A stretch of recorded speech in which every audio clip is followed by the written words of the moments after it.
പിതാവിനും പുത്രനും പരിശുദ്ധാത്മാവിനും സ്തുതി, ആദ്യം മുതൽ എന്നും എന്നേക്കും തന്നെ. ആമേൻ.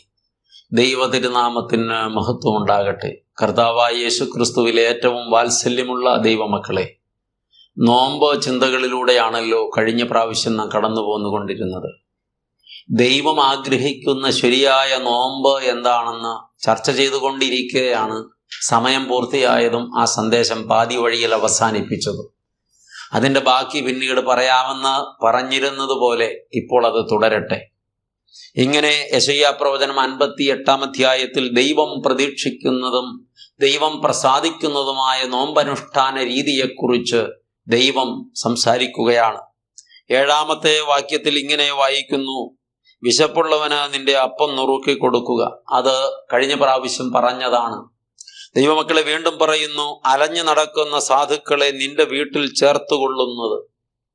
അലഞ്ഞു നടക്കുന്ന സാധുക്കൾ, കിടപ്പാടമില്ലാത്തവർ, വീട് എവിടെയെന്നറിഞ്ഞുകൂടാത്തവർ, ഒരുപക്ഷെ വീട്ടിൽ നിന്ന് പുറത്താക്കപ്പെട്ടവർ, ഒറ്റപ്പെട്ടു പോയവർ, സ്വന്തം മക്കളാൽ നടതള്ളപ്പെട്ട് ഉപേക്ഷിക്കപ്പെട്ടവർ, ഇങ്ങനെയുള്ള സാധുക്കളെ സ്വന്തം വീട്ടിൽ കൊണ്ടുവന്ന് അവരെ സംരക്ഷിക്കുക, അവർക്ക് ആഹാരം കൊടുക്കുക, അവരെ സ്വന്തം എന്നെണ്ണുക.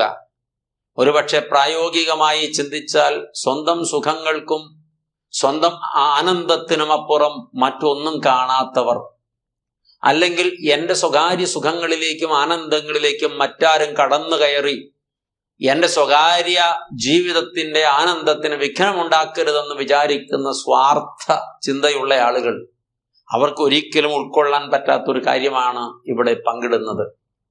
ദൈവമക്കളെ, ഷെൽട്ടർ ഇല്ലാത്തവർക്ക് ഷെൽട്ടർ കൊടുക്കുന്നതാണ് നോമ്പ്. കിടപ്പാടമില്ലാത്തവർക്ക് ഒരു ഇടമൊരുക്കി കൊടുക്കുന്നതാണ് നോമ്പ്.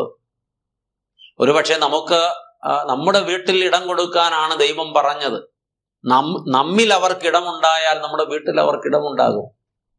ഇന്ന് ആധുനിക മനുഷ്യനെ ഏറ്റവും കൂടുതൽ ഭരിക്കുന്ന വിപത്തുകളിൽ ഒന്നാണ് സ്വാർത്ഥത.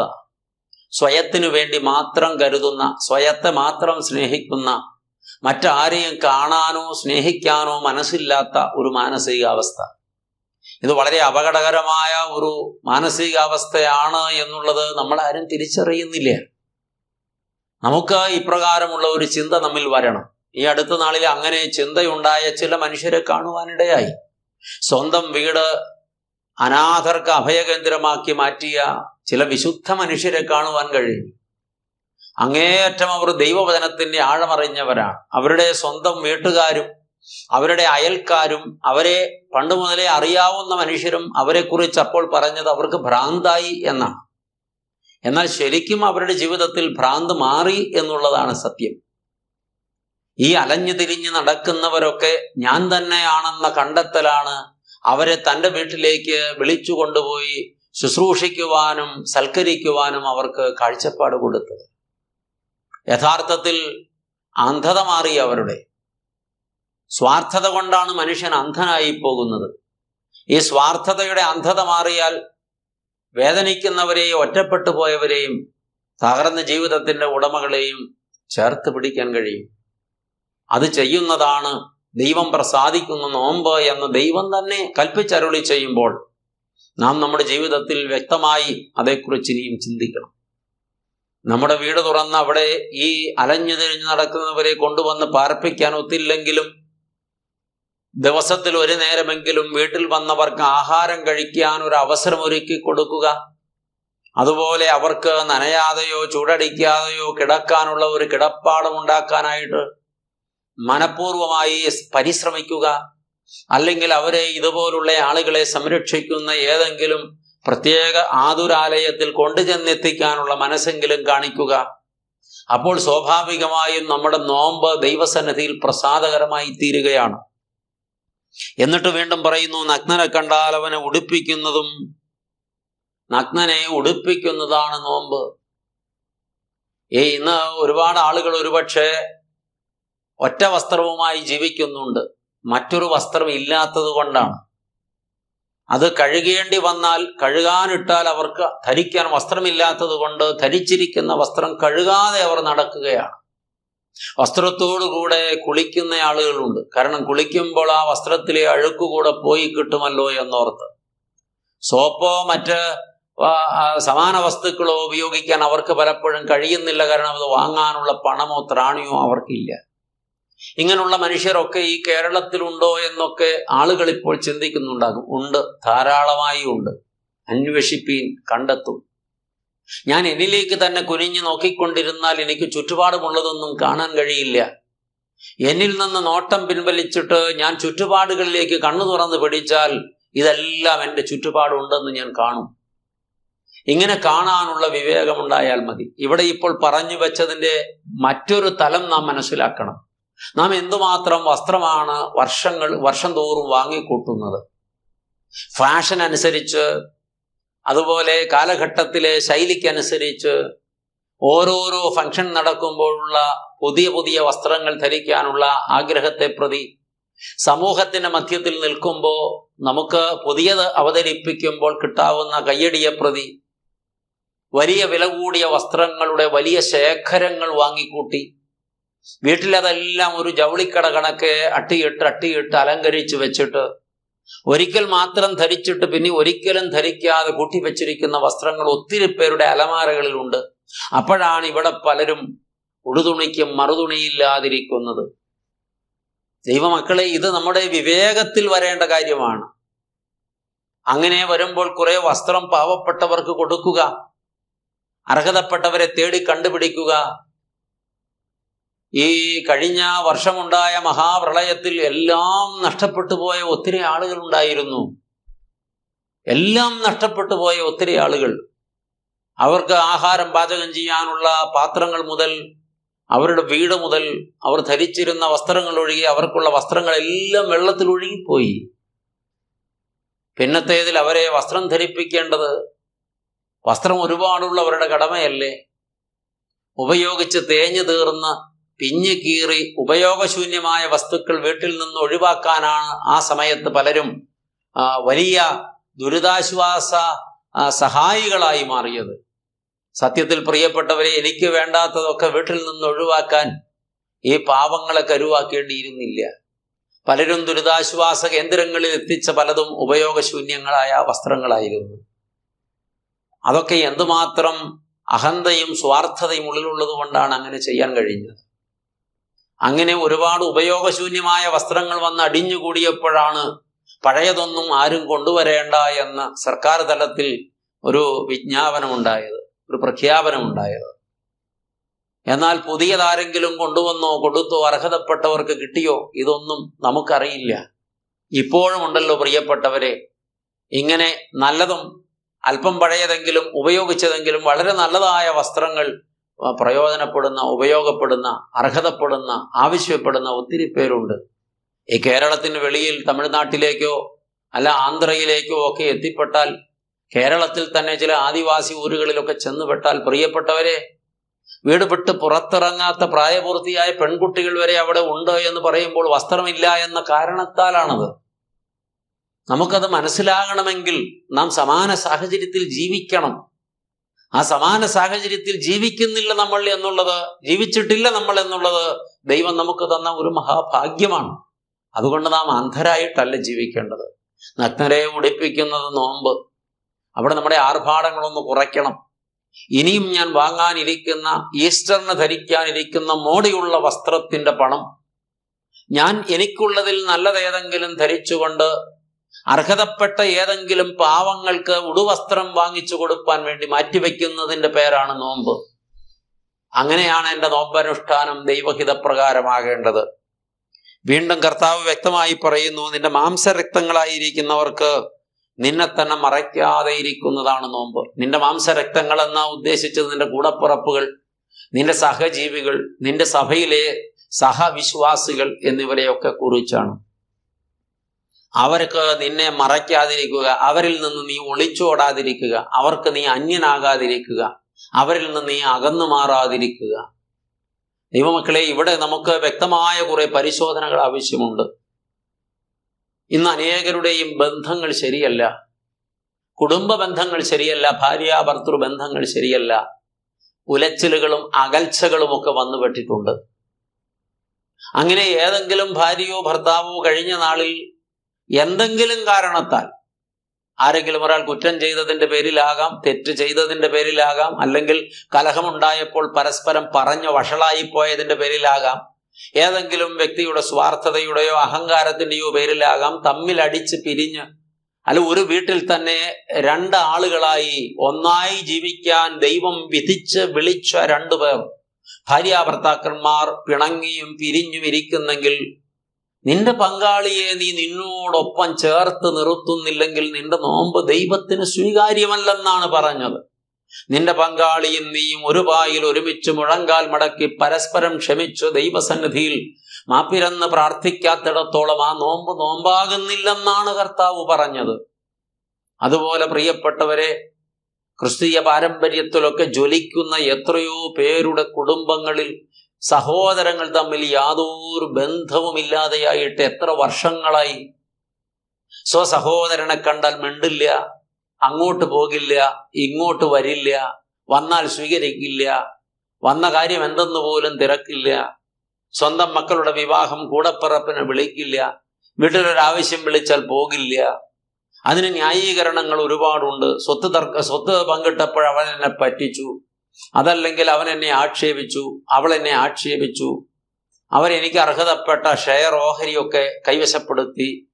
ഇങ്ങനെ പല കാരണങ്ങൾ പറഞ്ഞ് രക്തബന്ധങ്ങളെ അകറ്റി നിർത്തുന്ന ആളുകൾ എന്തിനാണ് ഉപവസിക്കുന്നത്?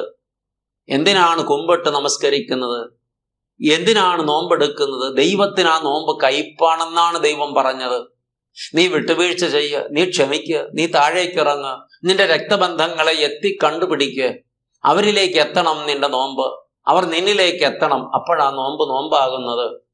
ഇത് കേട്ടുകൊണ്ടിരിക്കുമ്പോൾ തന്നെ എഴുന്നേറ്റ് പുറപ്പെടുക. നിന്റെ കൂടപ്പിറപ്പുകളുടെ അരികിൽ ചെന്ന് അവരോട് ക്ഷമിച്ചവരോട് ക്ഷമ ചോദിച്ച് രമ്യതപ്പെടുക. അവരും നീയും ഒരുമിച്ച് ഒരു പഴം മുറിച്ച് പാതിപ്പാതി പങ്കിട്ട് കഴിക്കുക, അല്ലെങ്കിൽ ഒരു പാത്രത്തിൽ അടുത്തടുത്തിരുന്ന് ആഹാരം കഴിക്കുക, ഒരു പായ വിരിച്ച് ഒരുമിച്ച് മുട്ടുമടക്കി പ്രാർത്ഥിക്കാൻ മനസ്സ് വയ്ക്കുക. ഇതിനൊന്നും മനസ്സില്ലാത്തവർ നോമ്പെന്ന് പറഞ്ഞ് വേഷം കെട്ടിയാടിയാൽ കർത്താവിനത് കയ്പാണെന്ന് കർത്താവ് പച്ചയ്ക്ക് പറയുമ്പോൾ നമ്മുടെ നോമ്പ് ഇനിയും പുനഃപരിശോധിക്കപ്പെടേണ്ടതില്ലേ പ്രിയപ്പെട്ടവരെ? എത്രയോ സഹോദരങ്ങൾ കോടതിയിൽ അങ്ങ് കയറി ഇറങ്ങി നടക്കുകയാണ്, സ്വത്ത് തർക്കത്തിന്റെ പേരിൽ വേട്ടയാടുകയാണ് കൂടപ്പിറപ്പുകളെ. എന്നാൽ പ്രിയപ്പെട്ടവരെ, ഇവിടെ എങ്ങനെയാണ് നോമ്പുണ്ടാകുന്നത്? നമ്മുടെ നോമ്പൊക്കെ വെറും നാടകങ്ങളായി മാറുന്നില്ലേ? അപ്പോ നാം ദൈവത്തെ വല്ലാതെ പരിഹസിക്കുന്നവരായി മാറുന്നില്ലേ? അപ്പോ എവിടെയാണ് നിന്റെ സഹോദരൻ? എവിടെയാണ് നിന്റെ സഹോദരി? നിന്റെ കൂടപ്പിറപ്പുമായിട്ടുള്ള നിന്റെ ബന്ധം എങ്ങനെയാണ്? നിന്റെ രക്തബന്ധങ്ങളെ നീ ചേർത്ത് പിടിക്കാത്തിടത്തോളം എങ്ങനെയാണ് കുഞ്ഞെ ഈ നോമ്പ് ദൈവത്തിന് സ്വീകാര്യമാകുന്നത്? അതുപോലെ മാതാപിതാക്കളും മക്കളും തമ്മിൽ കലഹിച്ച് ഭിന്നിച്ച് അകന്നു മാറിക്കഴിയുന്ന എത്ര കുടുംബങ്ങളുണ്ട് ക്രിസ്തീയ പാരമ്പര്യത്തിൽ. ഒരു വീട്ടിൽ തന്നെ അപ്പനും മക്കളും താമസിക്കുമ്പോൾ അപ്പനും അമ്മയും ഒരു അടുപ്പിൽ പാചകം ചെയ്യുന്നു, മകനും മകളും മറ്റൊരടുപ്പിൽ പാചകം ചെയ്യുന്ന എത്രയോ കുടുംബങ്ങൾ ഇത് കേൾക്കുന്നുണ്ട്. വീട്ടിൽ ശാലോൺ TV വെക്കുന്നുണ്ട്, സന്ദേശങ്ങൾ എല്ലാവരും കേൾക്കുന്നുണ്ട്. എന്തിനാണ് ഈ രണ്ടടുപ്പ്? അപ്പനോടും അമ്മയോടും മക്കൾ മിണ്ടുന്നില്ല, നാളുകളായി അവർ തമ്മിൽ സംസാരമില്ല. മക്കളോട് മാതാപിതാക്കൾ അത്ര പോലും മിണ്ടുന്നില്ല. ദൈവമക്കളെ, എന്തുമാത്രം അകലങ്ങളാണ് സൃഷ്ടിക്കപ്പെട്ടിട്ടുള്ളത്. ഈ അകലങ്ങൾ തീർക്കാതെ, അടുപ്പമുണ്ടാക്കാതെ, പരസ്പരം ക്ഷമിക്കാതെ, ഐകമത്യപ്പെടാതെ, രമ്യതപ്പെടാതെ, പിണക്കം മാറാതെ എങ്ങനെയാണ് പ്രിയപ്പെട്ടവരെ നോമ്പാകുന്നത്? നിരപ്പിന്റെ അനുഭവമല്ലേ നോമ്പ്? അപ്പോൾ നമ്മുടെ എല്ലാ അകലങ്ങളും അവസാനിപ്പിച്ച് ക്രിസ്തുവിൽ ഞങ്ങൾ ഒന്നാണെന്ന് ദൈവമുമ്പിൽ ബോധ്യപ്പെടുത്താൻ കഴിയുന്നിടം വരെ നാം അനുതപിച്ചു താഴണം. അപ്പോഴാണ് ആ നോമ്പ് ദൈവത്തിന് സ്വീകാര്യമാകുന്നത്. നമ്മുടെ കലഹങ്ങളും നമ്മുടെ അകലങ്ങളും നമ്മുടെ പിണക്കങ്ങളും നാം തീർക്കണം. മനഃപൂർവമായി അതിനുവേണ്ടി നാം താഴ്മ ധരിക്കണം. വിനയപ്പെടുമ്പോഴാണ് നമ്മുടെ നോമ്പ് ദൈവസന്നിധിയിൽ സ്വീകാര്യമാകുന്നത്. അഹന്ത നമ്മിൽ ഉള്ളിടത്തോളം നമ്മുടെ പ്രകടനങ്ങളൊന്നും നോമ്പാകുന്നില്ല. അഹന്ത പോയാൽ വിനയപ്പെടാൻ പറ്റും. ഏതറ്റം വരെയും താഴാഴ്മ ധരിച്ച് മറ്റുള്ളവരോട് ക്ഷമിക്കാനും ക്ഷമ ചോദിക്കാനും ഒക്കെ നമുക്കാകും. അതുകൊണ്ട് പ്രിയപ്പെട്ടവരെ, ഈ രമ്യതപ്പെടലിന്റെ നോമ്പാണ് നമുക്ക് വേണ്ടത്. നേരത്തെ പറഞ്ഞതുപോലെ സ്വന്തം കൂടപ്പിറപ്പിന്റെ അവകാശപ്പെട്ട സ്വത്ത് വല്ലതും കയ്യിലിരിപ്പുണ്ടോ? അർഹതയില്ലാത്തത് എന്തെങ്കിലും കൈവശം വാങ്ങി വെച്ചിട്ടുണ്ടോ? അനുതപിക്കണം. സക്കായിയുടെ അനുതാപം പോലെയാകണം നമ്മുടെ അനുതാപം. അന്യായമായി വാങ്ങിയതൊക്കെ 4 മടങ്ങാണ് അവൻ മടക്കി കൊടുത്തത്. എന്നിട്ട് ആ കടം വീടിയില്ലെങ്കിലോ എന്ന് വിചാരിച്ച് സ്വത്തിൽ പാതി പാവങ്ങൾക്ക് കൊടുത്തുകൊണ്ടാണ് അവൻ യഥാസ്ഥാനപ്പെടാൻ തീരുമാനിച്ചത്. കഠിനമാണ് അങ്ങനെയെങ്കിൽ നോമ്പെന്നൊക്കെ ചിന്തിക്കാൻ വരട്ടെ. ഇതൊക്കെ തന്നെയാണ് വിശുദ്ധിയിലേക്ക് പ്രവേശിക്കാനുള്ള വഴി. അങ്ങനെ നാം വിശുദ്ധിയിലേക്ക് പ്രവേശിച്ചാൽ മാത്രമേ നോമ്പിലൂടെ നമുക്ക് നന്മ അനുഭവിക്കാൻ കഴിയുകയുള്ളൂ. ഇന്ന് പലരും ഒരുപാട് പ്രാർത്ഥനകൾ നടത്തുന്നുണ്ട്, ഒരുപാട് ധ്യാനങ്ങൾക്ക് പോകുന്നുണ്ട്, ധ്യാന കേന്ദ്രങ്ങളിലൂടെ ഉഴറി നടക്കുകയാണ്. പക്ഷേ ജീവിതത്തെ തിരുത്തി ചിട്ടപ്പെടുത്താൻ അവർ തയ്യാറാകുന്നില്ല. അതുപോലെ വ്യക്തിപരമായ ജീവിതത്തിൽ വച്ച് പുലർത്തുന്ന പാപശീലങ്ങളോട് മനുഷ്യൻ വിട പറയണം.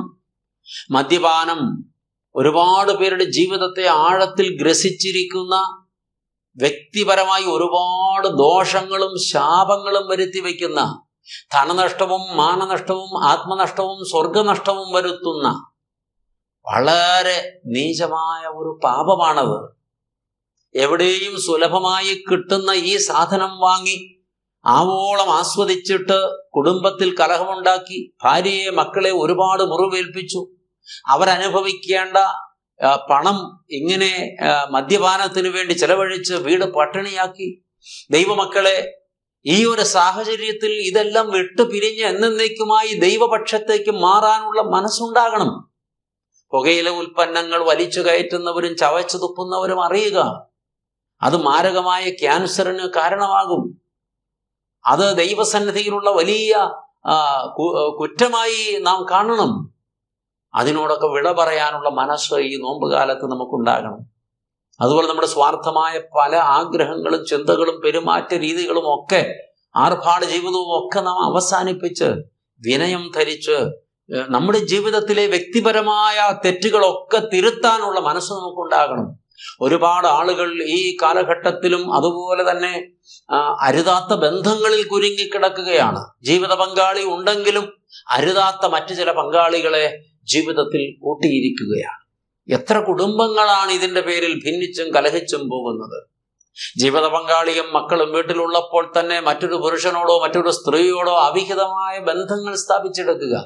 സോഷ്യൽ മീഡിയകളുടെ അതിപ്രസരം ഇന്ന് വലിയൊരളവ് വരെ ഇങ്ങനെ ബന്ധങ്ങളെ വല്ലാതെ ഉലച്ചു കളയുന്നുണ്ടല്ലോ പ്രിയപ്പെട്ടവർ. അതുപോലെ പ്രാർത്ഥിക്കാൻ പോലും താല്പര്യമോ നേരമോ ഇല്ലാതെ 24 മണിക്കൂറും സോഷ്യൽ മീഡിയയിൽ തന്നെ കണ്ണു നട്ടിരിക്കുന്ന കുറെ മനുഷ്യരുണ്ട്. അവരുടെ ജീവിതം തന്നെ അതിനു വേണ്ടി അവർ പണയപ്പെടുത്തി കഴിഞ്ഞിരിക്കുന്നു. അവരൊക്കെ അഡിക്ഷൻ വന്നിരിക്കുന്നു. മദ്യപാനത്തിൽ മദ്യപാനിക്ക് അഡിക്ഷൻ വരുന്നത് പോലെ, വ്യഭിചാരത്തിൽ ചിലർക്ക് അഡിക്ഷൻ വരുന്നത് പോലെ, മയക്കുമരുന്നിലോ പുകയില ഉൽപ്പന്നങ്ങളിലോ ചിലർക്ക് അഡിക്ഷൻ വരുന്നത് പോലെ, ആധുനിക ലോകത്ത് ആൺ പെൺ ഭേദമന്യേ പ്രായവ്യത്യാസമന്യേ ആളുകളെ വല്ലാതെ അടിമത്വത്തിൽ എത്തിച്ചിരിക്കുന്ന ഒരു സംഗതിയാണ് മീഡിയയുടെ അതിപ്രസരം. അങ്ങനെ അവർ ബന്ധിക്കപ്പെട്ട് കിടക്കുമ്പോൾ ഈ കാട്ടിക്കൂട്ടുന്ന പ്രകടനങ്ങൾ എങ്ങനെയാണ് പ്രിയപ്പെട്ടവരെ നോമ്പാവുക? ചോദിക്കട്ടെ, നോമ്പ് എന്ന് പറയുമ്പോൾ ഒരു ദിവസം ഈ മീഡിയകൾ ഒന്നും ഞാൻ ഉപയോഗിക്കില്ല എന്ന് പറഞ്ഞ് അതിനെ ഉപേക്ഷിച്ച് അതിനോട് വിട പറഞ്ഞ് വേറിട്ട് നിൽക്കാനുള്ള ഒരു വെല്ലുവിളി ഏറ്റെടുക്കാൻ കഴിയുമോ? ഈ നോമ്പ് കാലത്ത് നമുക്ക് അങ്ങനെ ഒരു തീരുമാനമെടുക്കാൻ കഴിയും. അവിടെയാണ് നമ്മുടെ നോമ്പ് ത്യാഗപൂർണമായ സ്വയം കണ്ടെത്തലായി മാറുന്നത്. അങ്ങനെയാണ് നമ്മളെ നമുക്ക് തിരുത്താൻ കഴിയുക. ഈ നോമ്പിന്റെ ഇനിയുള്ള നാളുകളിൽ ഞാനിങ്ങനെ അല്ല ജീവിക്കേണ്ടത്. ഞാനിങ്ങനെ സോഷ്യൽ മീഡിയയിലെ അക്കൗണ്ടുകളിൽ നിരന്തരം പരതി എൻ്റെ ലൈക്കും കമന്റും ഒക്കെ ഇട്ട് മറ്റുള്ളവരെ ആക്ഷേപിച്ചും പരിഹസിച്ചും അട്ടഹസിച്ചും ആക്ഷേപ ശരങ്ങളും വെല്ലുവിളികളും വേണ്ടാത്ത ഭാഷകളും വാക്കുകളും ഒക്കെ നിരന്തരം ഇങ്ങനെ മീഡിയകളിലൂടെ പുറപ്പെട്ടു പോയിക്കൊണ്ടിരിക്കുകയാണ്. ആരെയും ആർക്കും എന്തും പറയാവുന്ന ഒരു അവസ്ഥ. ദൈവമക്കളെ, ഇതൊക്കെ പുനഃപരിശോധിക്കപ്പെടേണ്ടതാണ്. അതൊന്നുമല്ല എന്നെക്കുറിച്ചുള്ള ദൈവ ഇഷ്ടം, അതല്ല എൻ്റെ നോമ്പനുഷ്ഠാനം. ഞാൻ വിനയം ധരിച്ച് ദൈവസന്നിധിയിൽ വേറിട്ടിരിക്കണം. ഒറ്റ കാര്യം ചെയ്യാമോ? വലിയ വെള്ളിയാഴ്ച ഒരു ദിവസം ഒരു കാരണവശാലും ഞാൻ ഈ മീഡിയ ഉപയോഗിക്കില്ല എന്ന് തീരുമാനിക്കാൻ എത്ര പേർക്ക് ധൈര്യമുണ്ട്? എത്ര പേർക്ക് ആ വെല്ലുവിളി ഏറ്റെടുക്കാൻ കഴിയും? വലിയ വെള്ളിയാഴ്ച ഞാൻ മുഴുവൻ സമയവും കർത്താവിനോട് സംസാരിച്ചു കൊണ്ടിരിക്കും. മറ്റ് സംഭാഷണങ്ങളെല്ലാം ഞാൻ ഒഴിവാക്കും. മറ്റ് കാഴ്ചകളും കേൾവികളും ആസ്വാദനങ്ങളും ഞാൻ വേണ്ടെന്ന് വയ്ക്കും. അങ്ങനെ ഒരു ത്യാഗ തീരുമാനത്തിലൂടെ നോമ്പിനെ ഒരു പ്രത്യേക കാഴ്ചപ്പാടിൽ കണ്ടെത്താൻ നമുക്ക് കഴിയണം. അങ്ങനെയൊക്കെ നമ്മുടെ നോമ്പ് നിരപ്പിന്റെയും സമാധാനത്തിന്റെയും പരസ്പര സ്നേഹത്തിന്റെയും സഹവർത്തിത്വത്തിന്റെയും എല്ലാവരെയും മനസ്സിലാക്കി, എല്ലാവരെയും ഉൾക്കൊണ്ട്, എല്ലാം പങ്കിടുന്ന, എല്ലാവരിലേക്കും എത്തുന്ന, എല്ലാവരെയും സ്വയത്തിലേക്ക് കൊണ്ടുവന്നെത്തിക്കുന്ന, എല്ലാവരെയും ഒരേ കണ്ണുകൊണ്ട് കാണുന്ന, നമ്മുടെ തെറ്റുകൾ തിരുത്തുന്ന, തിന്മകൾ പരിഹരിക്കുന്ന, അന്യായമായി കൈവശപ്പെടുത്തിയതൊക്കെ മടക്കിക്കൊടുത്ത് അങ്ങനെ പരിപൂർണമായും ദൈവം വിഭാവനം ചെയ്യുന്ന, ആഗ്രഹിക്കുന്ന വിധത്തിൽ നമ്മളായിത്തീരുന്ന ആ മഹത്തായ പ്രക്രിയയാണ് നോമ്പെന്ന് പറഞ്ഞു വയ്ക്കുമ്പോൾ നമ്മൾ ഇതുവരെ ആയുസ്സിൽ ഒരിക്കലെങ്കിലും നോമ്പെടുത്തിട്ടുണ്ടോ എന്ന് പരിശോധിക്കണം. ഈ നോമ്പിന്റെ ഇനിയുള്ള ദിനങ്ങൾ അങ്ങനെയുള്ള പരിപൂർണ സമർപ്പണത്തിലേക്കുള്ള പ്രയാണമായി മാറട്ടെ പ്രിയപ്പെട്ടവരെ. അതിനുവേണ്ടി നമുക്ക് തീരുമാനിക്കാം. അങ്ങനെ നാം മാറിയാൽ അപ്പോൾ നിന്റെ വെളിച്ചം ഉഷസ് പോലെ പ്രകാശിക്കും. ദൈവം ചില വാഗ്ദാനങ്ങൾ തരികയാണ്. ദൈവം ആഗ്രഹിക്കുന്നത് പോലെ ഒരാൾ നോമ്പെടുത്താൽ ആ ആളുടെ ജീവിതത്തിൽ എന്തൊക്കെ നന്മകളാണ് വരാനിരിക്കുന്നതെന്ന് വ്യക്തമായി ദൈവം പറഞ്ഞു വെക്കുകയാണ്. അപ്പോൾ നിന്റെ വെളിച്ചം ഉഷസ് പോലെ പ്രകാശിക്കും. നിന്റെ ജീവിതം മൊത്തത്തിൽ പ്രകാശപൂരിതമാകും. നീ നിന്റെ ജീവിതം കൊണ്ട് ഒരുപാട് പേരെ പ്രകാശിപ്പിക്കുന്ന ഒരാളാകും. അപ്പോൾ നിന്റെ ജീവിതം ധന്യമാകുമെന്നാണ് ദൈവം നമ്മോട് പറയുന്നത്. തീർന്നില്ല, നിന്റെ മുറിവുകൾക്ക് വേഗത്തിൽ പൊറുതി വരും. യഥാർത്ഥ നോമ്പനുഷ്ഠാനം ഒരാളുടെ മുറിവുകൾക്ക് പൊറുതി വരുത്തും. ഹൃദയത്തിനേറ്റ മുറിവുകളും മനസ്സിനേറ്റ മുറിവുകളും അതുപോലെ തന്നെ ശരീരത്തിനേറ്റ മുറിവുകളും എല്ലാം പൊറുക്കും. നമ്മുടെ രോഗങ്ങൾക്ക് ശമനം വരും. നമ്മുടെ വേദനകൾക്ക് ശമനം വരും. യഥാർത്ഥ അനുതാപവും നോമ്പും ഒരാളെ സൗഖ്യത്തിലെത്തിക്കുമെന്നാണ് കർത്താവ് വാഗ്ദത്തം ചെയ്യുന്നത്. സൗഖ്യം തേടി നെട്ടോട്ടമോടുന്ന പ്രിയപ്പെട്ടവരെ, അവിടെ ചെന്നാൽ സൗഖ്യം കിട്ടും, ഇവിടെ ചെന്നാൽ സൗഖ്യം കിട്ടുമെന്ന് പറഞ്ഞ് തെക്കും വടക്കും പരക്കം പായുന്നവരെ, യഥാർത്ഥത്തിലുള്ള അനുതാപത്തിന്റെ നോമ്പനുഷ്ഠാനത്തിലൂടെ നിന്റെ രോഗങ്ങൾക്ക് പൊറുതി വരുമെന്ന്, നിന്റെ മുറിവുകൾക്ക് പൊറുതി വരുമെന്ന് വ്യക്തമായി വചനം ഉപദേശിക്കുമ്പോൾ അതൊന്ന് ജീവിതത്തിൽ പ്രായോഗികമാക്കുകയല്ലേ വേണ്ടത്? അതല്ലേ ശരിയായ നോമ്പനുഷ്ഠാനത്തിലേക്ക് നാം പോകേണ്ടതിൻ്റെ അനിവാര്യത നമ്മെ ബോധ്യപ്പെടുത്തുന്നത്. വീണ്ടും പറയുന്നു, നിന്റെ നീതി നിനക്ക് മുമ്പായി നടക്കും. സ്വാഭാവികമായും നിന്റെ ജീവിതത്തിൽ നീ ഒരു നീതിമാനായി മാറും. ദൈവനീതി നിന്റെ ജീവിതത്തിൽ നടപ്പിലാകുമെന്നാണ് നമ്മോട് പറയുന്നത്. കർത്താവിന്റെ മഹത്വം നിന്റെ പിൻപടയായിരിക്കും. നിനക്ക് പിന്നിൽ കർത്താവിന്റെ ദൂതന്മാർ അണിനിരക്കും. മാത്രമല്ല ദൈവമഹത്വമാണ് പിന്നെ നിന്നെ അനുധാവനം ചെയ്യുക. സ്വാഭാവികമായി നീ പോകുന്നിടത്തൊക്കെ ദൈവമഹത്വം നിന്നോടുകൂടെ സഞ്ചരിക്കയാൽ ആർക്കും നിന്നെ ഒന്നും ചെയ്യാൻ കഴിയില്ലെന്ന് മാത്രമല്ല, അവർ നിന്നെ സ്വീകരിക്കുകയും ചെയ്യും. വീണ്ടും താഴോട്ട് വരുമ്പോൾ അപ്പോൾ നീ വിളിക്കും, കർത്താവ് ഉത്തരമരുളും. യഥാർത്ഥ നോമ്പനുഷ്ഠാനത്തിലൂടെ സ്വയശുദ്ധീകരണം നേടി ഉഷസ് പോലെ പ്രകാശിക്കുന്ന ജീവിതത്തിനുടമകളായി ഒരു വ്യക്തിയോ ഒരു കൂട്ടം ആളുകളോ മാറിയാൽ നീ വിളിക്കുമ്പോൾ കർത്താവ് ഉത്തരമരുളും. നീ നിലവിളിക്കും, അപ്പോൾ ഞാൻ വരുന്നു എന്നവൻ അരുളി ചെയ്യും. പിന്നെ താമസമുണ്ടാകുകയില്ല. വിളിക്കുമ്പോൾ ഉത്തരം കിട്ടാനും നിലവിളിക്കുമ്പോൾ ദൈവസഹായം കിട്ടാനും താമസമുണ്ടാകുകയില്ല. നുകവും വിരൽ ചൂണ്ടുന്നതും വഷളത്വം സംസാരിക്കുന്നതും നീ നിന്റെ നടുവിൽ നിന്ന് നീക്കിക്കളയും. നിന്റെ തെറ്റുകളെല്ലാം നീ തിരുത്തും. നീ മറ്റൊരാളായി മാറും. നീ നികൃഷ്ടനായിരുന്ന അവസ്ഥയിൽ നിന്ന് നീതിമാനായി മാറുമെന്നാണ് പറഞ്ഞത്. കഷ്ടത്തിലിരിക്കുന്നവന് തൃപ്തി വരുത്തുകയും ചെയ്യുമെങ്കിൽ നിന്റെ പ്രകാശം ഇരുളിൽ ഉദിക്കും. അങ്ങനെ നീ നിന്റെ ജീവിതത്തിൽ ക്രമപ്പെടുത്തൽ വരുത്തിയാൽ നിന്റെ അന്ധകാര നിബിഡമായ ജീവിതം പ്രകാശപൂരിതമാക്കി തീർക്കുമെന്നാണ് ദൈവവാഗ്ദത്വം. നിന്റെ അന്ധകാരം അർദ്ധരാത്രികൾ മധ്യാഹ്നം പോലെ പ്രകാശിക്കും. കർത്താവ് നിന്നെ എല്ലായ്പ്പോഴും നടത്തും. വരണ്ട നിലത്തിലും നിന്റെ വിശപ്പ് അവൻ അടക്കും.